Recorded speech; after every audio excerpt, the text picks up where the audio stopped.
Well, hello and welcome to everyone joining us for this X-Talks webinar. Today's talk is entitled A Holistic Approach to Parkinson's Disease Endpoint Data Collection, Efficacy, Safety, and Quality of Life. My name is Corey Stanton, and I'll be your X-Talks host for this event. Today's presentation runs for approximately 60 minutes, and the webinar includes an interactive Q&A session with our speakers. To make the most of this session, feel free to submit questions and comments for our speakers throughout the presentation using the questions chat box, and we'll try to attend to as many as possible. This chat box is located in the control panel on the right-hand side of your screen, and if you require any assistance, please don't hesitate to contact me by sending a message using this very same chat box. Please note that all participants are in listen-only mode and that this event will be recorded and made available for streaming on xtalks.com. At this point, I'd like to thank Clario, who developed the content for this presentation. Clario is a leading healthcare research and technology company that generates the highest quality clinical evidence for their pharmaceutical, biotech, and medical device partners.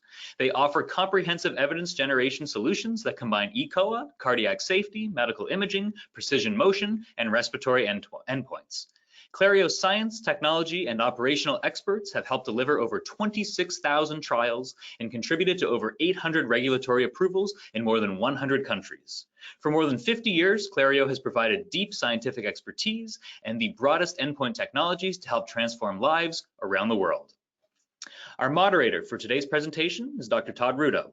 Dr. Rudo is EVP and Chief Medical Officer at Clario, providing medical and scientific leadership across the organization. He has nearly 20 years of clinical cardiology and pharmaceutical research experience with a career predominantly focused on drug safety. Dr. Rudo has board certifications in cardiology, cardiac electrophysiology, nuclear cardiology, adult echocardiography, and internal medicine. His team provides expert consulting to clients on scientific and regulatory strategy and ensures Clario's product portfolio is scientifically robust, generating high-quality clinical trial endpoint data. And now, let's meet our panelists. First up, we have Dr. Virtang Shah. Dr. Shah is a scientist with over 13 years of experience in clinical research. He is currently working as Director, Data Science and Biostatistics at Clario.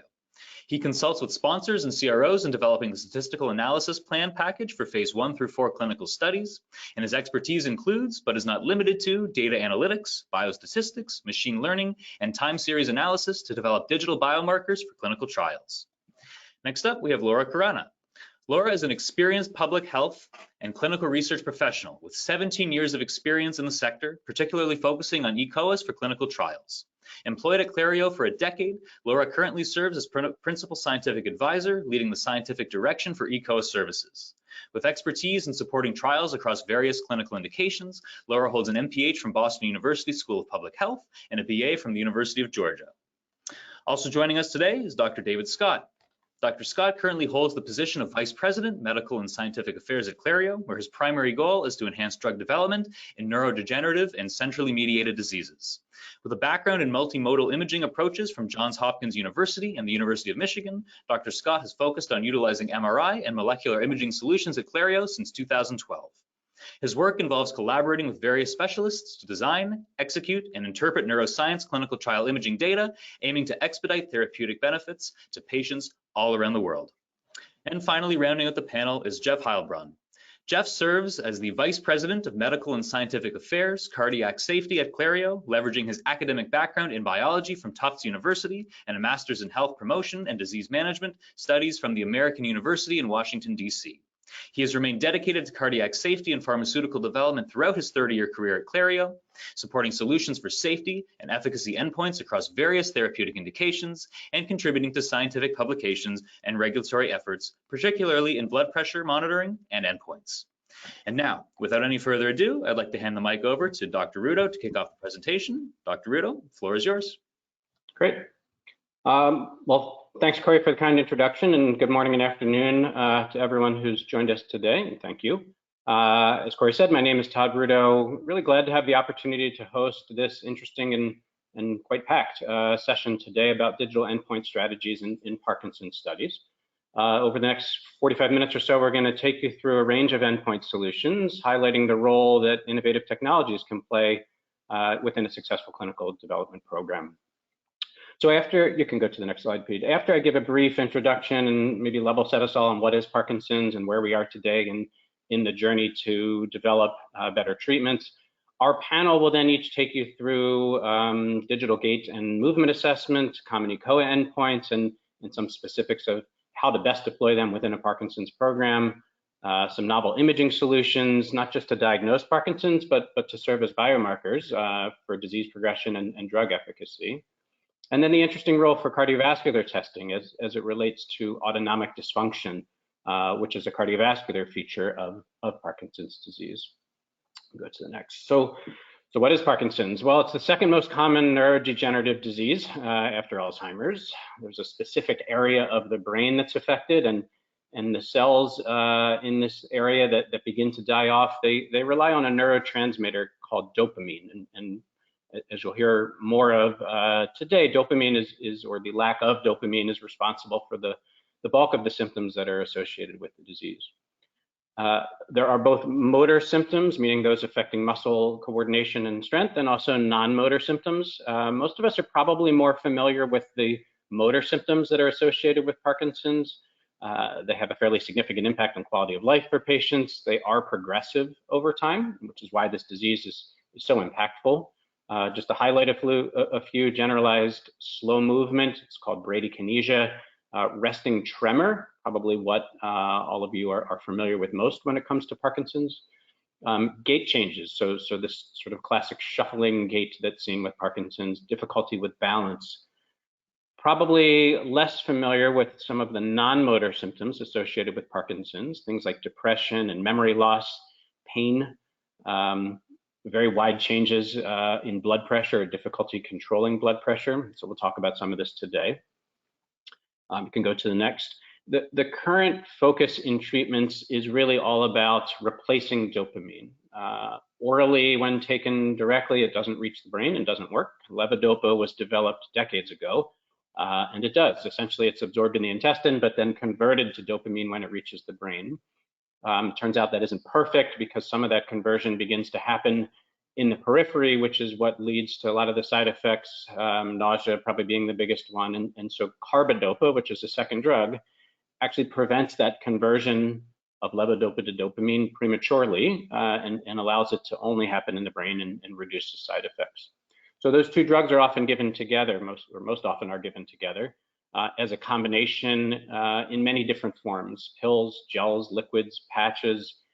There's immediate release formulations, there's sustained release formulations, and the bulk of innovation in terms of Parkinson's treatment has been about that. It's been about sort of how can we modify the delivery of this treatment.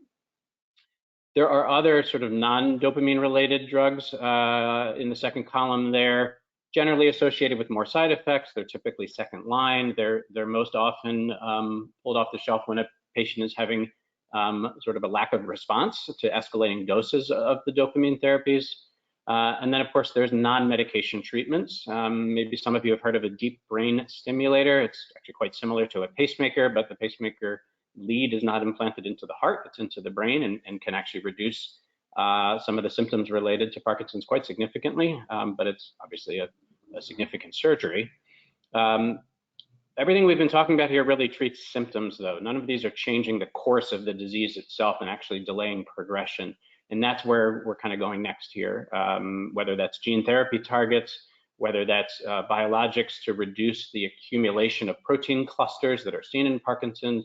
Believe it or not, even GLP-1 agonists, which of course are known for their diabetes and weight loss effects, are also being explored in Parkinson's. So quite a bit, here certainly. You can go to the next. I'm going to turn over here to Dr. Shah to talk about really innovative technology for objectively and quantitatively looking at movement in Parkinson's, was, as you can imagine, is sort of a key component of determining drug efficacy within a development program. So, Dr. Shah. Yeah, thank you, Todd. Hi, everyone. It's great pleasure to be here. Today, I'm going to discuss about the quantitative movement assessment. Go to the next slide. As we know, Parkinson's disease is the most common movement disorder. We would like to see most bothersome symptoms that affects the daily activity in people with Parkinson's disease. So on the left-hand side, this is a large survey done in 25,000 people. You can see x-axis is the frequency of the symptoms, y-axis is the various symptoms. And this shows the top symptoms are tremor, gait, balance, and bradykinesia. On the right hand side, the results from Watch PD study showed that the similar symptoms were the most bothersome after doing a thorough interview with almost 2 hours per subject in 40 people. So now we know we want to focus on tremor, gait, balance, and bradykinesia.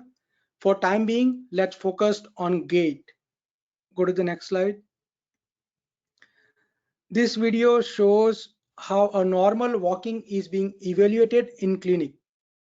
As you can see, a clinician asks patient to walk in a corridor and through doorway. The patient is currently off levodopa stage. You can observe a small stepping, small base of support, slower gait speed, and reduced arm swing. As patient try to walk through a doorway, we observe a freezing of gait event. Now, the same subject we will observe in on levodopa stage.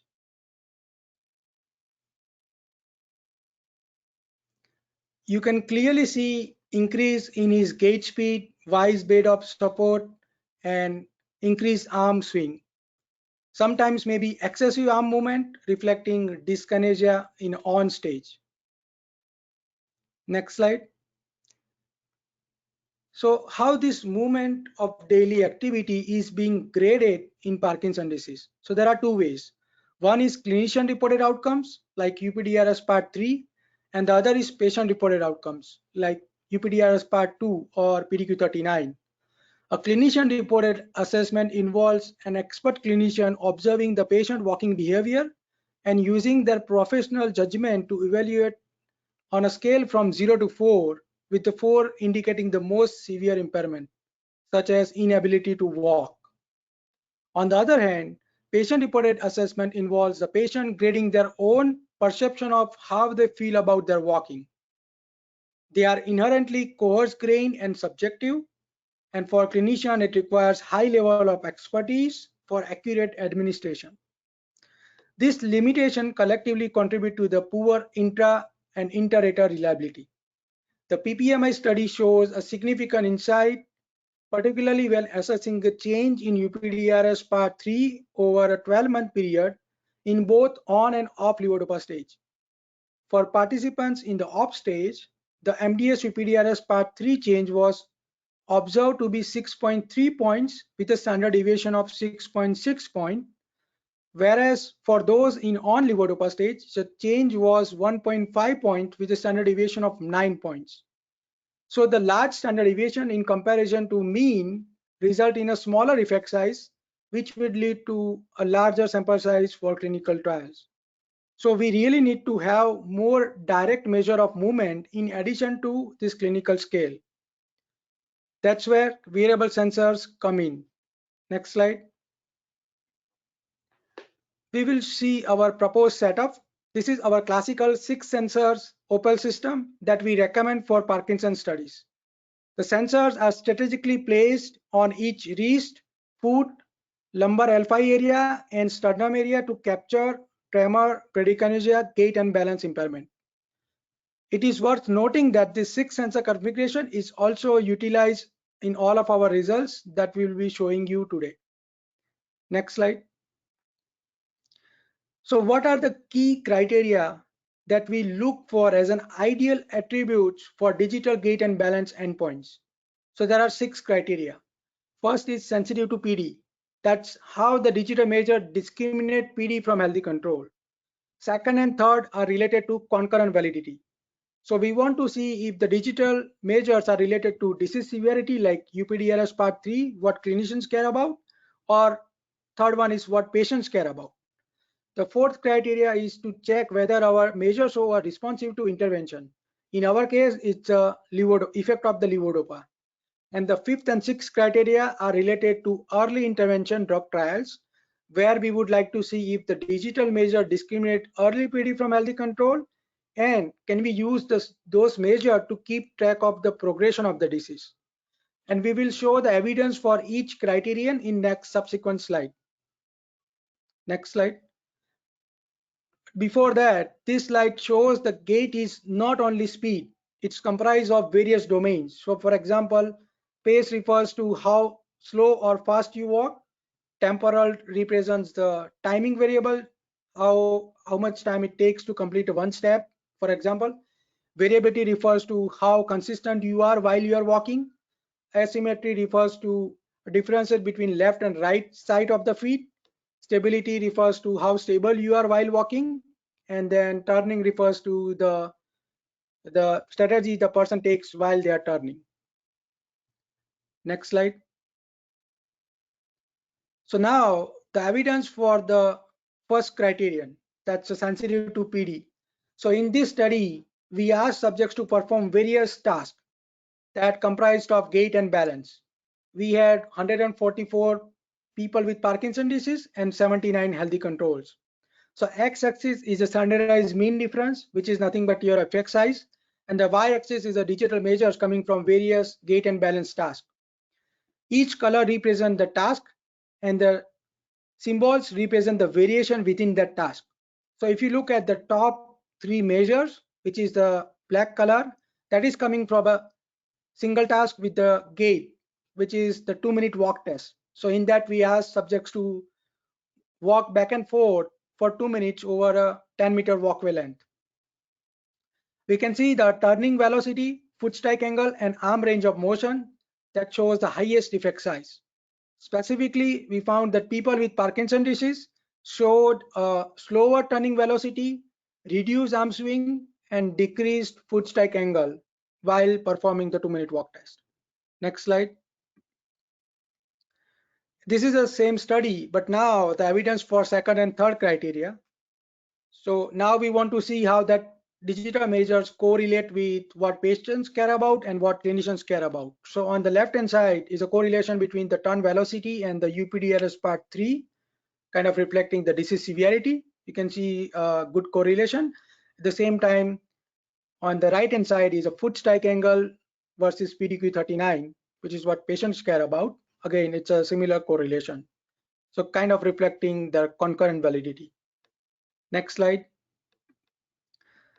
The evidence for the fourth criterion, which is a sensitive to intervention. In this study, we asked subjects to perform time up and go task, which is stand up and walk 7 meters, come back and sit down. Subject perform this task in practical off stage and on levodopa stage. So x-axis is the standardized response mean, and y-axis each digital measures coming from the time up and go task. So what we found is the pace and upper body measures improve with the levodopa, while balance measure deteriorated with the levodopa. So this observation suggests that the possibility of distinct neural mechanism underlying the gait and balance control. This was done in 104 PD subjects. Next slide. And this is the final evidence for fifth and sixth criteria. This analysis stems from Oxford study involving 74 participants who undertook 2-minute gait task and were monitored for gait performance and UPDRS 3 score every 3 months over 80-month period. What we find is the MDS UPDRS did not exhibit a significant change compared to baseline and any of the subsequent visit, but utilizing the machine learning algorithm to integrate the gait features revealed a significant change from baseline to 15 months and baseline to 18 months. So the key takeaway is that digital measures demonstrate heightened sensitivity to disease progression compared to clinical scale. However, it is imperative to note that this does not negate the importance of the clinical scale. Instead, the digital measures serve as a complementary information to augment the clinical assessment. With that, I will now hand it over to Laura, who will talk about how to collect the standard assessment scale. Thank you. Thank you, Dr. Shah. From quantitative movement assessment, I'm now going to talk about another type of data that is important in clinical trials for Parkinson's treatment, and that is COA data, or clinical outcomes assessments. When that data is collected electronically, we call it eCOA data. COAs include patient-reported outcomes, or PROs, clinician-reported outcomes, or ClinROs, performance outcomes, PERF-Os, and observer-reported outcomes, OBS-ROs. And COAs are inherently more subjective than the other types of data discussed in this webinar, but they collect data that can be much more meaningful to patients, things like quality of life, function, and activities of daily living. They can be an important part of the endpoint strategy for a trial of Parkinson's treatment. And on this slide, I've outlined many of the common COAs that are collected in Parkinson's disease trials. On the left are the COAs that we often see supporting primary and key secondary safety and efficacy endpoints. Some of the more important ones in this category are the UPDRS, which includes a clinical rating scale where the clinician examines the patient and interviews the patient or their caregiver, and then rates the patient's PD symptoms, and it also includes a self-reported questionnaire as well. The PD home diary, sometimes called the on-off diary or the Hauser diary, is a self-completed diary where the patient reports their Parkinson's symptoms every 30 minutes over a 24-hour period. And this gives a comprehensive picture of that patient's symptom experience for that 24-hour period. So these COAs serve an important role in PD trials because they provide data on disease severity, symptom burden, cognitive ability, quality of life, and as I said, these are all measures that are often very meaningful to patients, and trials can track this data over time, over the course of the trial, to show how these measures change in response to treatment to determine treatment effect. Next slide, please. So if you plan to collect COA data in your Parkinson's trial, you'll need to decide not only what specific measures to collect, but when, where, and how to collect that data. And on this slide, we're showing in the two horizontal rows that this data can be collected at visits to the clinical trial site on the bottom row there, or between site visits. And when you think about how that data should be collected, often the choice is between paper and electronic. And the goal here is to maximize site and subject compliance with completing these assessments so that you can maximize your data quality. We know that regulators, including the FDA, expect trial sponsors to collect COA data following what is called the ALCOA principle. And that acronym stands for attributable, legible, contemporaneous, original, and accurate. This was a framework that was developed in the 90s to ensure the accuracy, reliability, and completeness of data, and it has since been expanded to include several other factors listed on this slide too. But the key thing to remember here is that it's much easier to meet these principles of data collection and storage when you collect your data electronically. Next trial, please. The next slide. So trials in Parkinson's face several unique challenges in collecting eCOA data. Firstly, the endpoints themselves tend to be complex and subject to rater variability. These complex assessments that have been around a long time can present a challenge when migrating those assessments from paper to electronic format. So you want to make sure that you're going with an eCOA vendor that has strong solution design practices and experience in designing and implementing these assessments. And because of the nature of many of these clinician-reported outcomes where raters are asked to assess and score Parkinson's patients, they are inherently vulnerable to rater variability, where the investigators in your trial do not have concordance with one another in how they're administering and rating these scales. So rater qualification and training is especially important to ensure that all raters understand how these assessments are intended to be administered in your trial. We also sometimes see and encounter some resistance at the site level to eCOA systems, again, with investigators being familiar with the paper versions and sometimes reluctant to trying something new. So having well thought out eCOA solution design can help with that, and also keeping in mind that ultimately direct electronic data collection is going to increase your trial data quality and integrity. And finally, Parkinson's trials often have complex inclusion and exclusion criteria that can be difficult to operationalize at the site level. This can sometimes lead to delays in patient enrollment and in getting trial subjects identified and qualified. So anything that can be done to improve that workflow can help improve patient enrollment for your trial. And I'm thinking about things like eligibility reports that automatically calculate complex scores for investigators and give them real-time feedback about eligibility for their patients. Next slide. So this slide here is illustrating a seminal study in our field, the Stone study that now took place over 20 years ago, showing how e-diaries can ensure the accuracy of your diary data. This is a study where subjects were given paper diaries to fill out at home over a period of time. And the diaries that they were given were fitted with electronic monitors that recorded the date and time each time the diary was opened. So some patients knew about this monitor and some patients didn't. And you can see that on the left side, the patients who didn't know that they were being monitored reported that they were completing their diaries at the dates and times that they should, 90% of the time. But the monitors showed that that was true only 11% of the time, compared to the patients on the right who knew that they were being monitored and were actually more compliant with completing their diaries at the right times. And so this is an illustration of something that is very common that we refer to a lot in our industry as the parking lot syndrome, where if patients are given paper diaries, they will tend to sit in the parking lot of the clinical trial site right before their visit and go back and complete all their missing diaries rather than completing them at the dates and times that they should be completing them. This obviously has impacts on your clinical trial data and on the accuracy of that data. If somebody is thinking about and reporting how they felt 7 days ago versus in the moment when they were supposed to be reporting it. And the worst part is, as a trial sponsor, you don't necessarily know that that's the case if you're collecting that data on paper versus you would see those time date stamps if that data was being collected electronically. Next slide.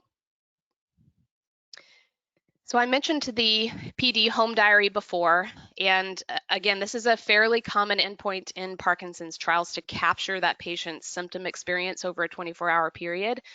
But it's especially burdensome for patients and for caregivers because of that requirement to collect data every 30 minutes. And if you're collecting this diary in your trial, there are features that you can implement on the front end to ensure data quality as you're designing the solution design for this diary. So things like reminder alarms to encourage on-time completion, predefining retrospective data entry, however you want to define that, meaning how far back you want to allow patients to fill in missing data points, whether that's you want to allow them to do that for the past hour or 3 hours, or predefining that up front can help you have clarity in your accuracy of data. And then on the back end, as you're receiving data from this electronic diary, you would be getting real-time insight into your data, including compliance and how patients are doing with keeping up with entering all these entries. And you're avoiding transcription errors completely because you're not having to worry about transcribing something that a tired patient may have scribbled down illegibly on a paper diary. So this is where the advantages of eCOA really start to outweigh what might seem at first to be the ease or the simplicity of using a paper diary. Next slide. So there are some general best practices that you can keep in mind when you are looking to implement eCOA in your Parkinson's trial. Firstly, the eCOA technology should be flexible. It should be able to accommodate patients with varying degrees of function and ability, and you should consider functionality like enlarged fonts and a stylus for data entry, and the possibility that a caregiver may need to enter data on behalf of the patient themselves. Training is crucial, both for raters to ensure that they're concordant with each other within the trial, and also for participants to ensure that they know what is expected of them and can plan for being a successful participant in the trial. And finally, anyone providing eCOA services for a Parkinson's trial should be able to show evidence of usability of their solution. So with this population especially, you want to ensure that eCOA usability has already been established so that you can be confident using it in your trial. I think that's my last slide. That was a very quick summary of collecting COA data for Parkinson's trials, and now I'm going to pass it on to my colleague, Dr. Dave Scott. Hello, and thank you for the opportunity to take a few minutes and walk you through some different roles and scenarios of how medical imaging can support drug development in Parkinson's disease, the different roles that it can support, typically eligibility, safety, and therapeutic efficacy. Next slide, please. So as was mentioned in the introduction, Parkinson's disease is a neurodegenerative disorder. As part of that, these brain changes can appear years, in some cases many years, before the clinical manifestation, something like the symptoms that were shown in the video previously. In recent clinical trial design, it turns out that the opportunity for early intervention may represent the best opportunity to demonstrate therapeutic efficacy. There's still some resiliency in the system. The neurobiology is still in a state where it can respond to the therapy, but that means you need to be able to accurately characterize the state of that neurobiology. We've also seen in another indication that recent successful clinical trials in Alzheimer's disease were optimized, again, around early detection of pathology. So specifically the anti-amyloid therapies that have recently been approved. A foundational aspect of those clinical trials was selecting individuals who have amyloid in the brain where that burden could be reduced to allow that therapeutic benefit to manifest.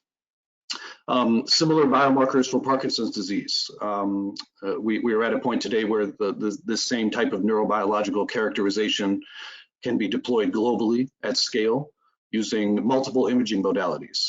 We were privileged to be co-authors on a paper recently of a clinical trial demonstrating the utility and the feasibility of acquiring and analyzing this type of molecular imaging and MRI data that, again, is informing the neurobiological state of the participants prior to their entry into the trial and used to measure eligibility, safety, and therapeutic efficacy. Certain of these endpoints are shown in the graph here to the left, and now I'll walk you through certain scenarios of how these different endpoints could be employed across those phases of the clinical trial. Next slide, please.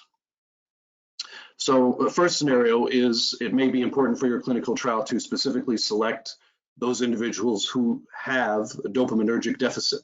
There are syndromes and indications that look like Parkinson's disease. They may have clinical features and symptoms of Parkinson's disease, but may not have the dopaminergic deficit, which, as was mentioned, is the biological hallmark of Parkinson's disease. So to aid this discrimination, this differential diagnosis of dopaminergic deficit, there is a tool called DAT scan. This is a molecular imaging agent. By molecular imaging, we mean that it's a radioisotope that is attached to a molecule that, in this case, will bind to the dopamine transporter in the striatum, the caudate and putamen in the brain. And when used with a SPECT camera, DAT scan is indicated to assist in the evaluation of adult patients with suspected Parkinsonian syndromes. As you can see, it allows the visualization of the presynaptic dopamine transporter in the striatum, and it aids the clinical diagnosis in patients where there may be uncertainty between Parkinson's disease and other non-degenerative Parkinsonism or essential tremor, these type of disorders. So again, it may be important for your clinical trial that you're enrolling individuals who actually have the dopaminergic deficit. This is a tool that will allow you to confirm that visually per the prescribing information of this agent. There also are means of quantifying the amount of uptake of DAT scan and even looking at the change of that uptake over time, possibly as a readout of something like therapeutic efficacy. Now, in the case of Parkinson's disease and other motor disorders, delayed or misdiagnosis has serious consequences. Symptoms, if left untreated or treated inappropriately, can have serious consequences. So it's important to employ a tool that gives you this differential diagnosis when such uncertainty exists. And recruiting and enrolling patients in a clinical trial is one such scenario. Next slide, please. So another common scenario to use medical imaging in the clinical trial setting is for safety monitoring. This is by far the most common role of medical imaging is longitudinal serial safety scans that are staged typically multiple times per year once a subject is enrolled in a trial. And this is a standard MRI scan that will allow you to identify brain pathology such as edema, hemorrhage, superficial siderosis, demyelination, vascular abnormalities, calcifications, inflammation, and now even in the age of stem cell therapies, teratogenic formations. So there's a variety of different sequences that we can deploy that allow us to look at different of these features. A simple sort of eligibility safety neuro brain scan, as you're seeing here, with a T2 and or a FLAIR sequence, a diffusion sequence, a T2 star. Those are kind of the core of a safety read. Those can be acquired in 15 minutes or so. While you have the individual in the scanner and on the table, you can add another about 5-minute long scan and acquire a structural, typically a 3D T1 weighted scan. It also can be used to inform the safety readout, but more often that's used in terms of actually a quantitative assessment of the structure, the volume, the cortical thickness. There are a number of different morphometric properties that we can derive from this 3D T1 sequence. So many of these eligibility safety scans will include the 3D T1, which we can then quantitatively process to look at atrophy, again, as a marker of disease progression and potentially therapeutic efficacy. Next slide, please. So we talked about DaTscan SPECT. There is kind of a next generation now of molecular imaging tools that are emerging in terms of assessing dopaminergic function in the brain. Kind of the next one in line here would be FDOPA PET. So with FDOPA, you're not just looking at dopamine terminals, but you're actually looking at the regional distribution of the dopamine neurotransmitter itself. So in a way, it's sort of the precursor, it's being converted, and you're actually watching the activity of the dopaminergic neurotransmission as opposed to just the availability of the terminals themselves. So that's a significant boost over the DaTscan SPECT, and then PET itself as a technology offers a significant signal to noise advantage over SPECT. So we see certain studies in certain indications where and certain therapies that are being tested, as you can see, stem cells, viral vectors, we're actually looking at maybe not just the cells themselves, but the actual activity of the system and the extent to which that system is being brought back online in a way. FDOPA PET may be a more powerful tool to understand dopamine synthesis, storage, release, and reuptake associated with neuronal restoration. So really kind of a cutting edge technology, but as the publication here is showing, it's already being demonstrated. You can see the image labeled F at baseline, very little uptake, very little activity in the system. Look at image H, only 3 months later, the red, you can see the striatum, you can see the caudate and the putamen, you can see that dopamine neurotransmission system coming back online. It will be fascinating to see what the future holds. Next slide, please.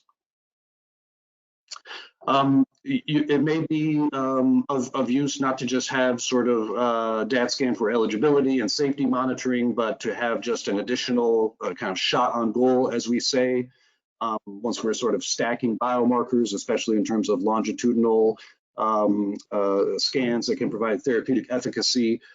One easy shot on goal is a technique known as neuromelanin MRI. So another hallmark of Parkinson's progression is the loss of neuromelanin containing cells in the substantia nigra. There's a way that we can tune an MRI sequence to be sensitive to this neuromelanin content. Any scanner can do it. It only adds about another 5 minutes or so of imaging time. But it's another sort of orthogonal piece of if we have maybe a molecular imaging for eligibility and some safety endpoints, maybe some volumetric endpoints. This is another piece that could be added just in terms of secondary markers that could show evidence of therapeutic efficacy that could be relevant in something like a regulatory submission. Next slide, please.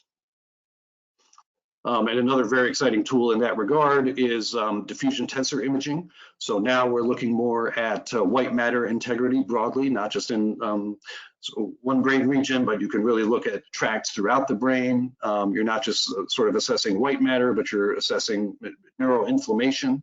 the extent to which water is freely diffusing versus its diffusion is restricted, is anisotropic in a way. Again, another neurobiological hallmark of PD progression is this intrinsic damage to white matter tissue. So longitudinally assessing the change to that white matter and its integrity over time. It's progressing in untreated individuals and could be used as a marker of therapeutic efficacy in a clinical trial. Next slide, please. Yeah, so there's a variety of imaging endpoints that could be deployed, typically for eligibility and safety, but then getting into more of the quantitative, different targets, different ways of measuring those targets. Realistically, a distributed pattern of altered MRI-based structure, white matter integrity, connectivity, these are the ways to really achieve the most precise characterization of the neurobiology. And then we're also fortunate to be able to leverage molecular imaging tools, which can directly assess the availability and activity of the dopamine neurotransmission.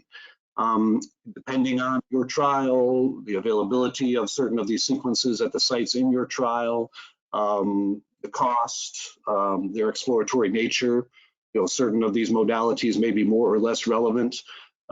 Certainly in terms of eligibility, DAT scan, structural safety MRI, maybe even F-DOPA PET, those would fall into that category. Neuromelanin, DTI, iron sensitivity, functional MRI, certain of these other efficacy markers would be more on the sort of longitudinal side.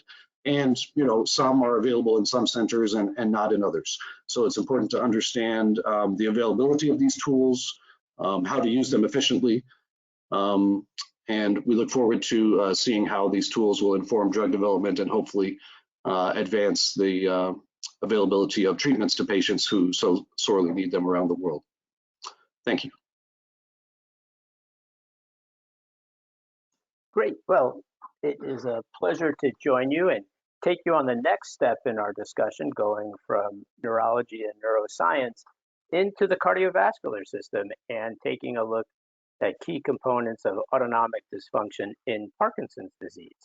So if we go to the next slide, please. So the first off, when we talk about autonomic dysfunction, there may be people in the audience that are not as familiar with the autonomic nervous system, but it comprises of two key arms, one being the sympathetic arm, the other being the parasympathetic. And in a very basic sense, the sympathetic is associated with the fight or flight response, and the parasympathetic is associated with what would be called digest and rest. So what I'm going to talk about here is heart rate variability. And important to note that the heart's not a metronome. It's not a consistent beat. There is variability. And when we talk about heart rate variability, we're looking at the fluctuation in the intervals of time between normal heartbeats. So it's not heart rate, but it is the fluctuation in time between the normal heartbeats.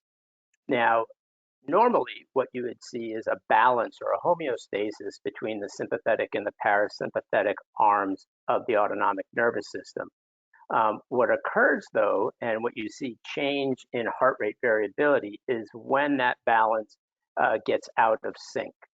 And in fact, when we're looking at Parkinson's disease individuals, we see a shift where you have a higher sympathetic tone and a lower parasympathetic tone. And this is associated with higher cardiovascular mortality. So you've got that fight or flight sympathetic going up, and you've got the parasympathetic going down. And in fact, we can't directly measure autonomic tone, but the heart rate variability assessment does allow us to get a good surrogate, and it's broken out into two primary methodologies, a time domain and a frequency domain for evaluating heart rate variability. Next slide, please. So this was just a systemic review paper on heart rate variability in Parkinson's disease. Again, it took both 47 studies that included individuals with Parkinson's disease as well as a healthy control arm. And in fact, there was a reduction in that high frequency domain in heart rate variability in individuals with Parkinson's disease compared to the healthy population. And basically what it suggested in the paper and what was seen in the research is that, in fact, there is a reduction in the parasympathetic tone for individuals with Parkinson's disease. And again, as that last bullet point points out, there is an association that with a loss of parasympathetic tone, it also can be associated with a more advanced Parkinson's disease state. So again, you can see that homeostasis or that balance becoming disassociated between the sympathetic and parasympathetic when we're taking a look at Parkinson's disease patients. Next slide, please. So in addition to heart rate variability, we can also take a look at the impact of that dysregulation on atrial arrhythmias and ECG parameters in the Parkinson's population. Just to highlight again, we do see that increase in that sympathetic tone in the Parkinson's population. And with that increase in the sympathetic tone, there is an association of an increase in atrial fibrillation. That's an important point to look at. And the way that you can measure that is through continuous ECG using a patch-based technology that in fact would allow us to take a look at atrial fibrillation burden or the onset of new atrial fibrillation. But when looking at this, and again, when you're trying to define atrial fibrillation in a Parkinson's individual, you need a strong baseline pre-dose if you're running a clinical trial, and then also include a placebo treatment arm so that you can distinguish what is occurring because of the disease, if there's AFib, and what is occurring or being reduced because of the therapeutic treatment. Again, we can see this in other ECG intervals, such as the QRS interval, where we see an increase in the QRS duration, which can be associated with the severity of Parkinson's disease. But I think this second to last bullet point has a key take home. When we look at Parkinson's disease, many times these individuals are on other medications to address different disease states. So in fact, depression and anxiety are often associated with Parkinson's disease. And in fact, many of the medications that would be provided to a patient also have an impact on the ECG interval duration. So very important to take a look at the concomitant meds, and always important to take regular 12-lead ECGs in a study, often overlooked, but very important when we're looking at changes in electrophysiologic endpoints. Next slide, please. So now we'll take a step over into the blood pressure side of things when we're looking at the cardiovascular endpoints, and often important to focus on circadian rhythm in Parkinson's disease individuals. The circadian rhythm is an inherent rhythm, kind of a day and a night that we all experience. It does change, and there is diurnal fluctuation with individuals with Parkinson's disease. And you see a desynchronization, so day and night are not standard anymore. In fact, we'll talk about some changes that will come up on that, but the rhythms do change, where you, again, as we see a change in that heart rate and blood pressure over a 24-hour period. The study that's referenced in this bullet point by Ajaz pointed out that they were able to confirm the presence of this reversal of the circadian rhythm, the reversal of day and night, in approximately 93% of the Parkinson's disease patients using a technology called ambulatory blood pressure monitoring, or ABPM, which allows for a 24-hour capture of blood pressure data. From that information, we do know that individuals with Parkinson's disease do present with hypotension, and often seen as a primary risk factor because of the individual might fall because of when they go from their positional change, they experience that loss of balance and may fall. However, what we'll see is that it's also important to monitor that nocturnal blood pressure, because we do see supine hypertension as well as nocturnal hypertension within the Parkinson's population. Next slide, please.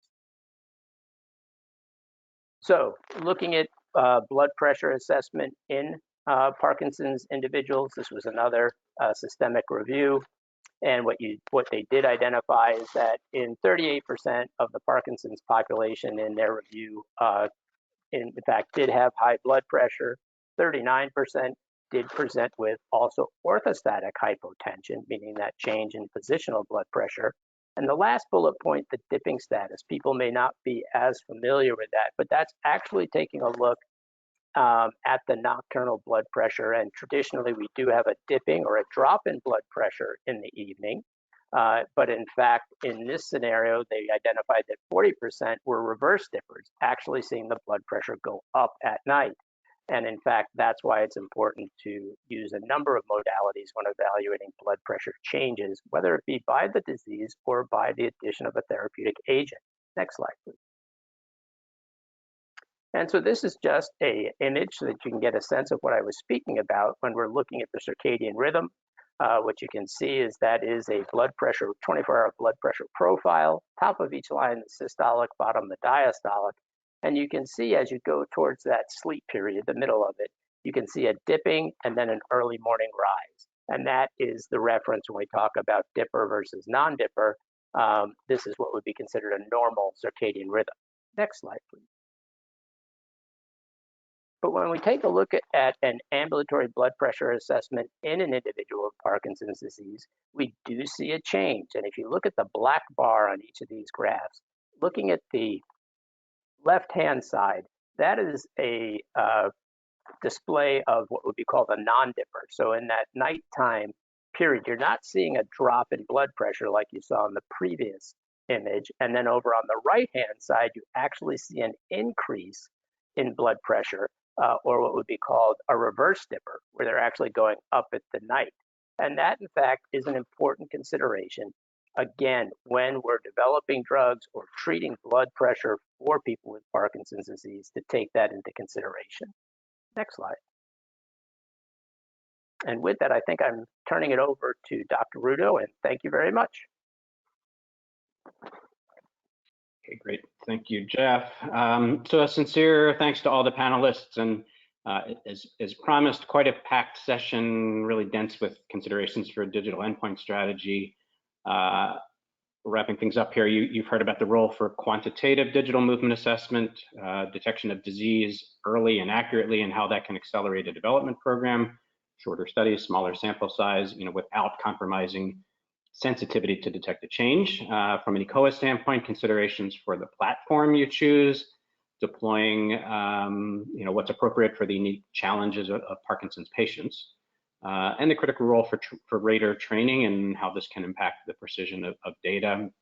From an imaging standpoint, as you heard, not just about diagnosis, but really about innovative biomarkers and how to choose them based on understanding the biology of your drug and what would be the best approach.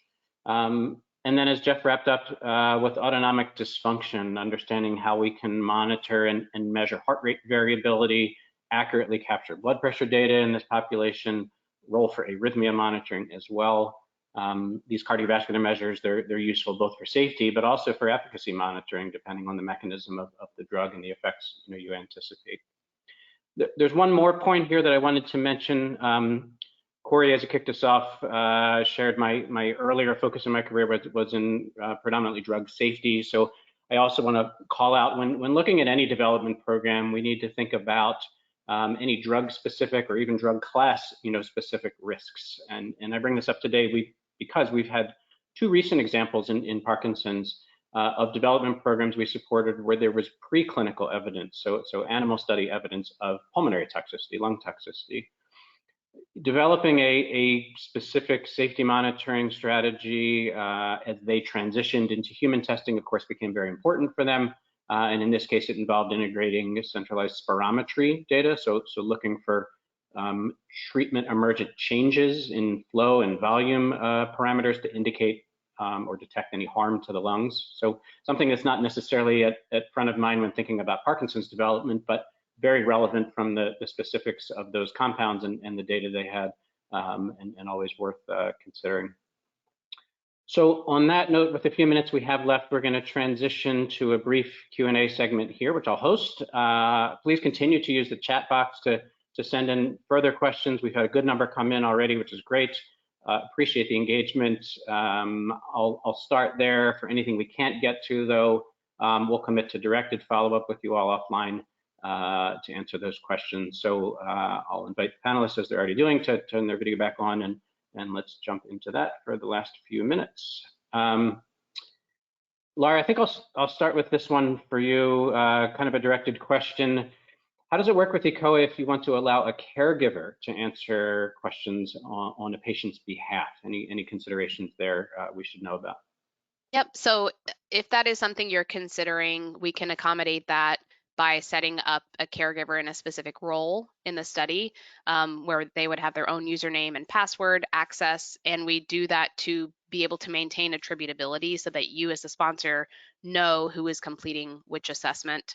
It is something that you would want to consider from the very beginning of the study as you're thinking about study design and whether that is something you want to accommodate, because it might have impacts on the specific assessments in your trial. Some PROs, some patient-reported outcome assessments have specific versions that have been validated for caregiver report or for interview report or proxy report, and you would just want to consider whether using some of those versions and their translations might be appropriate for your trial. Okay, great, appreciate that, Laura. Jeff, I'm going to jump back to you here. Are there any important considerations related to using an automated blood pressure device to measure blood pressure in a Parkinson's patient, considering the severity of their tremor? Interesting question. Yeah, that is a good one, Todd, because again, as an industry and also in healthcare, there has been a move to the automated or oscillometric blood pressure device, which is in listening to the blood pressure, it's taking the pressure wave and generating a value. So with an individual who has an extreme tremor, it can be a little bit more difficult when capturing the blood pressure. And there are ways of helping to stabilize the individual or take the blood pressure around the time where the individual may have taken their medication. In some cases, when we see extreme orthostasis with these individuals, there is a need to use alternative methods than the oscillometric to capture the individual's blood pressure. But important question and consideration within the population. Okay, great, thank you. Dr. Shah, for you about our sort of digital movement detection capabilities in the real world. So can you capture these digital gait measurements in a real world scenario, or is this for clinic use only? Yeah, I mean, definitely we have the ability to capture many of these tests and endpoints in a home setting. However, from our expert experience, we find that it's more reliable to perform this specific test assessment in a clinic due to controlled environment versus varied environment at home. The future is bright with the gait and turning assessment during daily activities. And our team has published promising results utilizing our passive solutions currently under development. Additionally, we also have an ongoing collaboration with Mobilize DE to capture the digital mobility outcomes in real-world environments. So that's great, yeah. Yeah, great, thanks. Down to the wire, but I think we can get one in for you, Dr. Scott. When working with multiple sites globally that are experienced in imaging for Parkinson's, do I need to standardize imaging in any way across those sites, or can a central lab simply receive the data based on local standards and still accurately review it? That's a good question. Thank you. In any multi-center trial, it's important to standardize, even with experienced or expert sites. 1.5 and 3T MRI scanners have different sensitivity to safety findings like edema and microhemorrhage. PET and SPECT cameras have different effective resolution, different methods for correcting for attenuation, and leaving these uncontrolled has the ability to potentially bias the interpretation, the quantification of that data. So a standard of care protocol from an expert site might be good enough for something like a visual read for eligibility and safety. But if there's any intent to quantify longitudinally, use that information, it's important to standardize. Okay, yeah, those are great points, thanks. So obviously we're at the top of the hour here. Thanks again to the panelists for all their time and contributions here. Thanks to the audience for all the engagement. As I said, we will follow up on the unanswered questions. Corey, I'll hand back to you to close us out. Yes, excellent. Thank you very much, Dr. Rudo, and thank you all for that really insightful presentation. As Dr. Rudo mentioned, we have reached the end of our session. If we couldn't attend to your questions, if you have any further questions, or if you're someone who's watching the recording of this webinar, you can get in touch with the team at Clario using the contact info currently up on screen. There's an email address there, and they will have a chance to follow up with you after the webinar. I do thank everyone once again for participating today. I've added a link to the chat box right now where you'll be able to view a recording of this event, which is usually available in a few business days, and you'll also be able to receive a follow-up email from X-Talks that will provide access. Please feel free to share this link with your colleagues so that they can register to view the webinar as well. For those of you who are interested in hearing more from Clario, you can use the second link that I've added to the chat box to register for their next X-Talks webinar, which will be titled Advancing Alzheimer's Clinical Trial Endpoints, Imaging Biomarkers, COA Challenges, Movement Measures, and Cardiovascular Risk, which is just a little under a month away. It's coming up on Thursday, June 13th. So definitely use that second link I've added to the chat box there to register to hear more from Clario. And as we do wrap things up here today, please note that a survey window will appear on your screen. Your participation in this survey is always appreciated, as it does to help us to improve our webinars. Now, please join me once again in thanking our speakers for their excellent presentation. Dr. Rudo, Laura, Dr. Scott, Jeff, Dr. Shah, thank you so much for being here today. Really appreciate your time. We hope you all found this webinar informative, and we wish you all a great rest of your day. Take care, everyone.